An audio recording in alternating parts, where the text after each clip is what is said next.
From afar, no borders are seen on Basilan, just endless rows of coconut and rubber trees. A closer look reveals a different reality.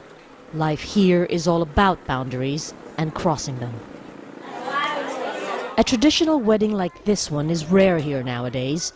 Both the bride and groom are from a single Muslim tribe. There are more than 10 tribes, and through the years most have intermarried, even Christians. All-important family ties are strengthened and widened, but this doesn't necessarily mean divisions don't persist. This civilian wedding is taking place under armed guard. Guns, the primal commodity here. They're even used as dowry. There are thousands of illegal weapons on the island, and locals say it's necessary for daily life. If you don't have a gun, you will not be respected enough by people. If they see you have a gun, they will fear you. So you really need the gun to have power. It's each man for himself, needing to protect property and family from those that would do harm. Society is splintered into various armed groups and families jostling for power who watch over invisible land borders. It's a matter of honor. From generation to generation, it was planted in citizens' minds here in Basilan that the gun is an extension of manhood. There is also an all-out war being waged here against the Abu Sayyaf, a notorious homegrown group the national government considers terrorists.